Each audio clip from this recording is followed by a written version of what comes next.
2024 is almost over. Now, this is the perfect time to look back, to reflect on an incredible reading year that it was for me. So many five-star reads. I was very intentional about the choices that I made in 2024. I think I've learned a little bit more about myself, what I like and what I don't like. So these are some fabulous books that I want to tell you about and hopefully encourage you to pick a few of them up. In this video, however, I'm gonna just go month by month as I'm starting to kind of look back at the year and tell you my favorite read of each month. Let's start, of course, in January. And even though the year was incredible for me, it started off a little rough, honestly. I had a hard time with this book. I'm talking about Babel 17 by Samuel R. Delaney. I was just confused at times. I lost interest. I was skimming as I was reading it, and it requires a deep dive. Unfortunately, it's not going to win the prize for January. Neither is A Long Way to a Small Angry Planet by Becky Chambers. And this book was really good, but it's not gonna win. It's nowhere close. Because the other two books that I read in January, I'm talking about Hyperion and Fall of Hyperion. So I wanted to read Fall of Hyperion, and of course, the first book, Hyperion, I read years earlier. I needed to reread it before I jumped into Fall of Hyperion, and both were incredible. I still love Hyperion. It's one of my favorite books of all time. Such a beautiful, incredible story, such a reading experience. And then the Fall of Hyperion is a completely different book. Even though it's a straight continuation, picks up right where Hyperion lets off, and comes to an amazing conclusion also. It's a good book. It's a great book, in fact. It's different. It lacks that special quality that I think Hyperion brings to the table. That's why Hyperion is amazing. That's why Hyperion is going to get the nod for best book of January. But Fall of Hyperion, incredible. If you've read Hyperion and you stopped, do yourself a favor. Continue with the story. Now, February, I read Better, Simpler Strategy, which is something that we're not going to talk about. It's for work. Rogue Protocol by Martha Wells. Of course, that's Murderbot. Fun. Ocean at the End of the Lane by Neil Gaiman. Good, not great in my opinion. Tasks of Extinction, another book that I enjoyed reading. Short book novella by Ray Naylor. I like that one a lot. Another short book. This one challenged me. This one tripped me up. Ice, Anna Kavan. What a challenging read. What a difficult read. Stream of consciousness. Dreamlike quality. Very, very difficult book to recommend, but I had a good time with it. I enjoyed it. I thought it was fabulously unusual, fabulously different in the way it read. And then the last book, the sixth book that I read in February was Cormac McCarthy's The Road. Oh my God. Clear winner of February. The Road was incredible. It moved me. It touched me. I'm a father. This story of perseverance, of love in the face of diminished everything was just incredible. Incredible. What a brutal world Cormac McCarthy presents in this book. What a difficult struggle to remain human, and our protagonists attempt to do that. Whether they succeed, you're gonna have to read the book, but I recommend February Goes to the Road by Cormac McCarthy is clear winner. Now March, Guards, Terry Pratchett, funny book, fun book, easy. I liked it. Vanished Birds by Simon Jimenez. That was an interesting read. It was uneven, I would say, but really good. At times great, but uneven. That's how I would describe it. But I'm looking forward to reading more science fiction from Jimenez. I know he wrote a fantasy story too. I'm thinking about reading a little bit more fantasy. Maybe I should pick up The Spear Cuts Through Water, I think is the title. Let me know in the comments below if you've read that one. Maze of Death by Philip K. Dick, one of my favorite Philip, but I like all of them. All the Philip K. Dicks, the quality that he brings is just something that I really enjoy. And Maze of Death is one that not too many people talk about, but it's a great book. Futurological Congress, Stanisław Lem, what can I say? He's my favorite author, one of my favorite authors for sure of all time. Incredible. I mean, just an avalanche of ideas. To Be Taught If Fortunate, another Becky Chambers. This was good. To Be Taught If Fortunate. I think I liked it more than The Long Way to a Small Angry Planet. A good book, a good read, but somehow I don't remember the story very well now that I think about it. I remember enjoying it, but it disappeared from my mind, and that's not a good thing. The book that did not disappear from my mind in any way, it's very much there, is the last book that I read in March and is the winner A Time of Changes by Robert Silverberg. Fabulous book, thought-provoking, interesting, well-written, well-structured, fantastic idea, proper science fiction, but philosophical also. Looking back at the human condition, interesting book. I recommend A Time of Changes. It's my winner for March. April comes along, and guess what? What happens in April? I start my journey with The Dark Tower. I started by rereading The Gunslinger by Stephen King. I read it years ago. I didn't love it, so I never continued with The Dark Tower. It was time. It was waiting for me. It was calling to me. And thank God that I started that series. So yes, Gunslinger. Then I read Cormac McCarthy again with All the Pretty Horses. Another Cormac McCarthy, and I loved that book. Drawing of the Three. I went back to Stephen King. I could not stay away for too long. Drawing of the Three was fabulous. If The Gunslinger was still a bit of a disappointment, even on a reread, the Drawing of the Three opened the doors, no pun intended, to Dark Tower for me, and I went through with no hesitation. Freaking incredible book. So many great ideas in that book. Early Stephen King, taking risks. I love it. Drawing of the Three, incredible. Guess what I read after that? Holy shit, as I'm looking at the list. Inverted World by Christopher Priest. I'm already worried. I don't know who's gonna win April, because Inverted World was fabulous. I did a buddy read with Robin from Bookspin, and we had a great time thinking. I was trying to figure out what's going on in this book, because not only is it a fun book to read, a thought-provoking book to read, it also provokes you into trying to figure out what the heck is going on. It's really like a puzzle that you're putting together. So it was fabulous. Christopher Priest, the only Christopher Priest that I read. I watched the movie Prestige. I never read the book. Let me know if I should. Leave a comment below, please, about any of the books that I'm mentioning. If you have something to say, please leave a comment. I would appreciate it. I love to connect. I answer all the comments. And then I read Wastelands by Stephen King. What a month. It's a month of Stephen King, but I feel like Inverted World might take the win. But I love Drawing of the Three so much. How do I choose? I'll go with Inverted World. It's probably a mistake, but I'm gonna do it. Forget it. I said it. Inverted World wins April, but it's so close. It's so close. It could go either way. Let's go on to May. Let's just move on before I change my mind again.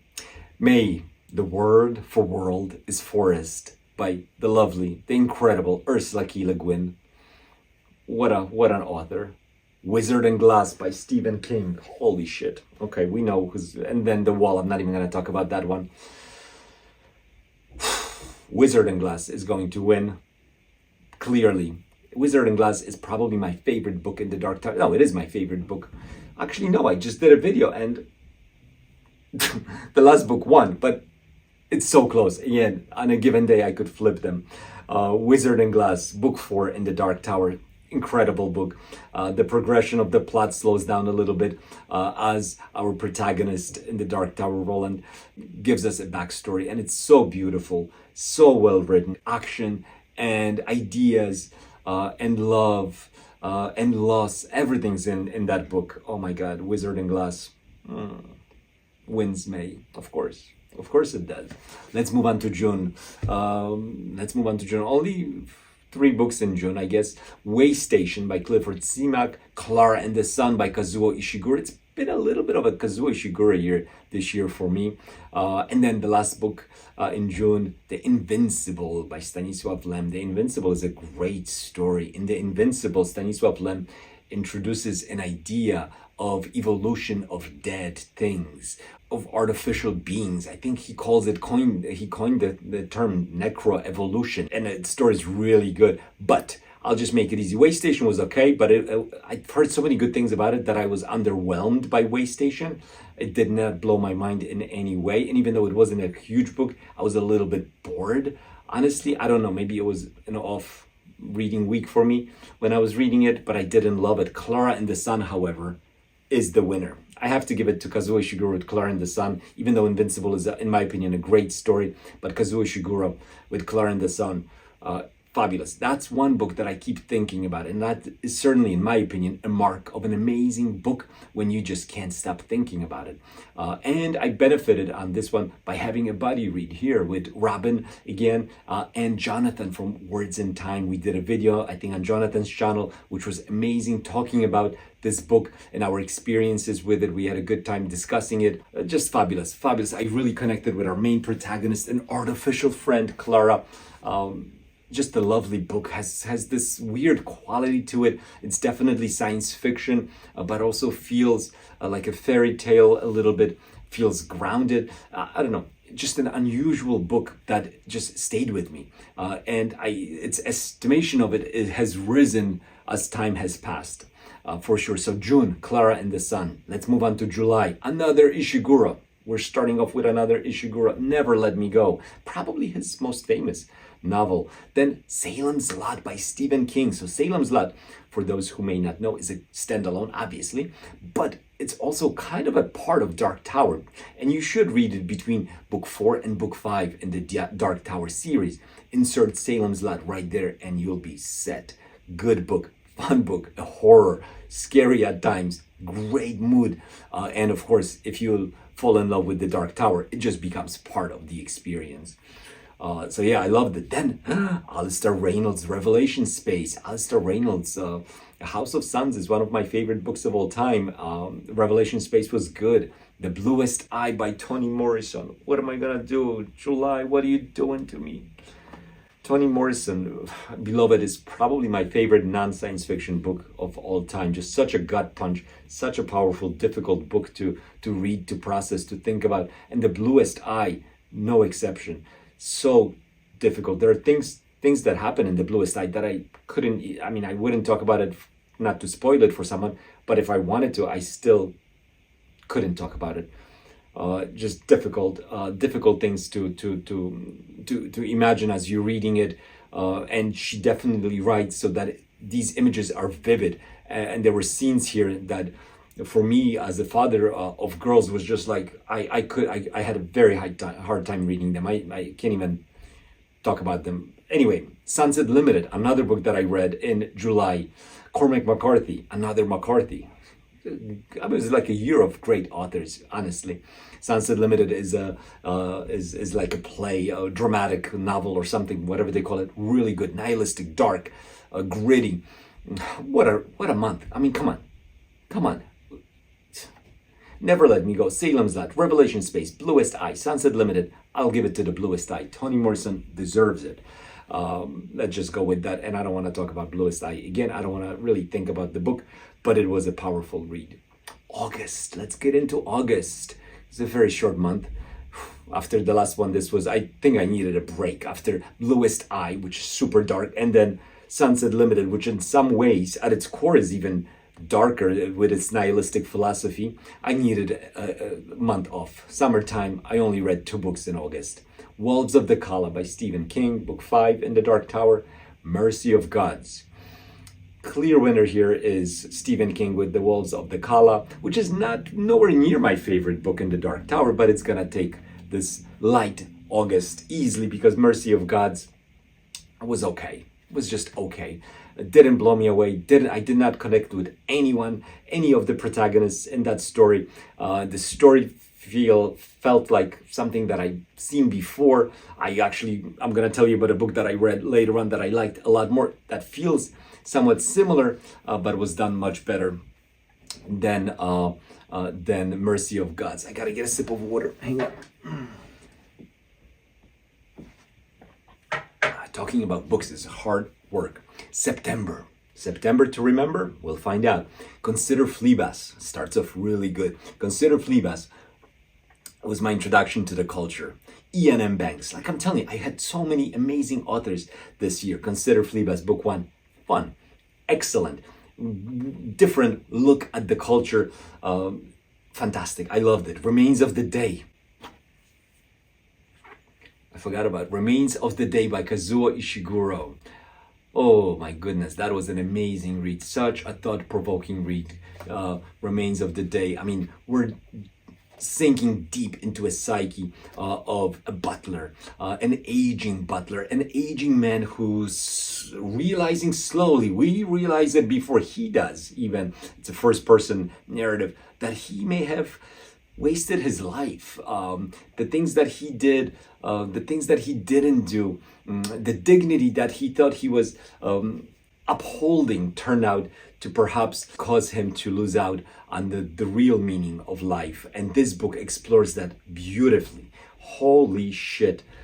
Oof, Remains of the Day, incredible. Another book I read in September was Song of Susanna. That's a difficult read in the Dark Tower. There were some things that were uncomfortable in that book, but I really enjoyed it. It's one of the shorter books in the Dark Tower. I read it quickly. I really enjoyed it. Great read. Doomsday Book, I didn't like it. I thought it was silly at times, uneven, fun, easy to read.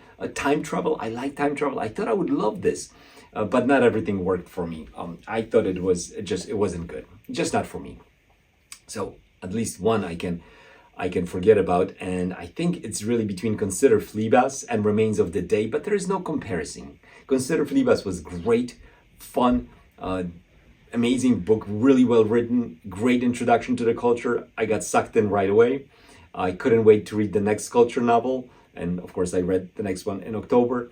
I'll tell you about it in a sec. But Remains of the Day is a clear winner in September. It takes the book of the month easily. Kazuo Ishiguro.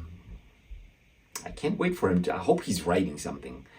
Kazuo Ishiguro, if you're watching this video, of course you're watching this video because I'm going to tag you. So I hope you're writing, because oh my God, Kazuo Ishiguro needs to write more books. I think he's only written like 8 or 9 books in 20 plus 30 years, however many years he's been writing, and that's just ridiculous.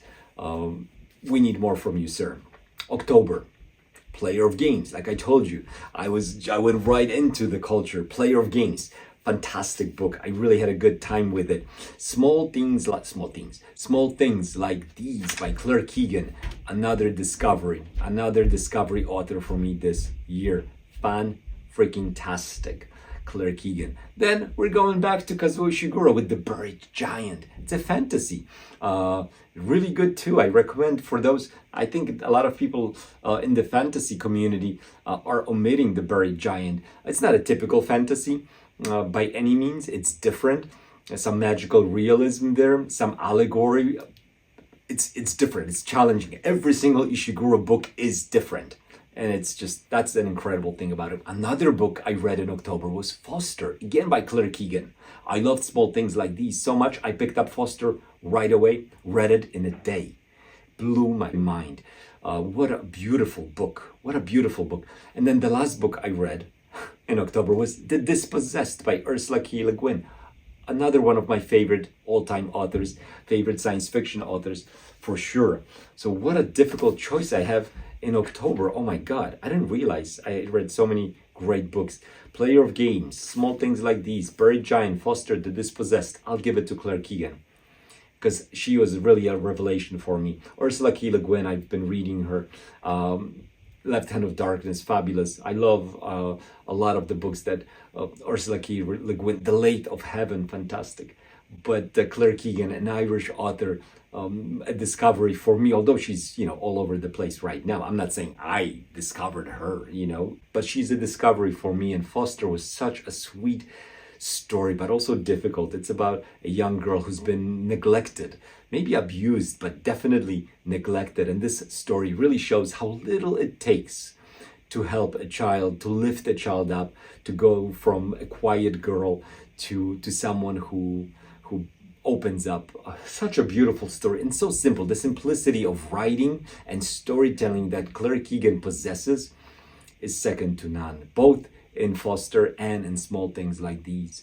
I went with my wife, we went to see the movie Small Things Like This also because we both read the book and we both loved it so much. And that was an amazing movie as well, really in line with how the book read, with how it felt. Beautiful movie too. So if you read the book or if you've read the book, let me know in the comments below if you're gonna watch the movie. I recommend you do. And I understand that there's also a movie, we haven't seen it yet, based on Foster.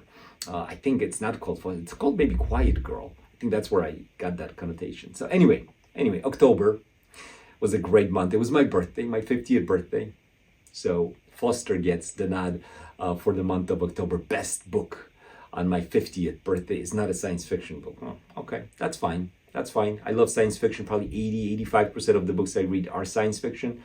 But the carefully chosen sprinkle of other genres are making the reading experiences so precious to me. So let's move into November. And we have, guess what? We have The Dark Tower by Stephen King. We have Dawn by Octavia E. Butler. We have The Use of Weapons by Ian M. Banks. And we have The Way of Idan by Philip Chase. Another great lineup of books. Ooh, this is going to be difficult to choose because Dawn, let me just jump into that first. Dawn was fabulous. It was the first Butler I read. It blew my mind. This book was really well written. Fabulous storytelling, fabulous protagonist, lots of nuances to the protagonist. She's faced with an impossible scenario. We have incredible aliens in this book. If you love to read about aliens, just read Dawn, because these aliens are amazing. And it isn't just, the way they look. It goes deeper. It goes into the way they are, into the way they think. It's really well done. It's so thought-provoking as to be a book that really stands out, and it's difficult to forget about. I'm thinking about that book. I'm going to be continuing because it's a series also. It can be read as a standalone, really, but it is a series. And I loved it. Dawn was incredible. And then The Use of Weapons. I did a body read with Whitney from Secret Sauce of Storycraft and Sam from Sam Not So Wise. And we had just the best time ever on the body read of The Use of Weapons.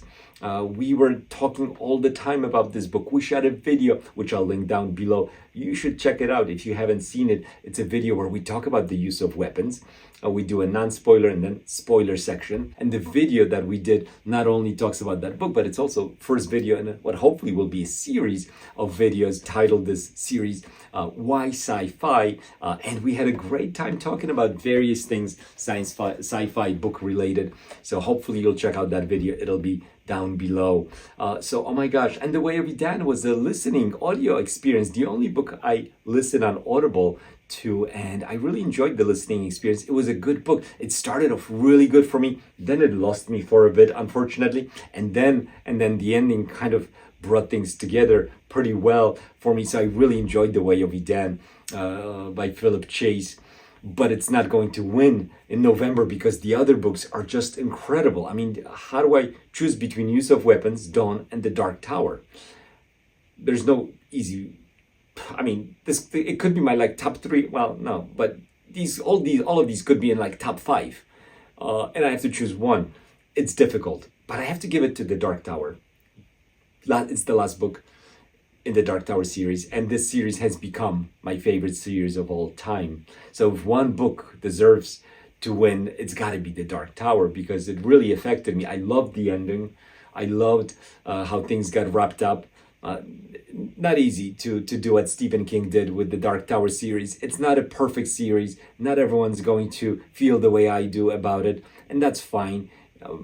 That's okay. But for me, there's something about this series that is going to stay with me forever.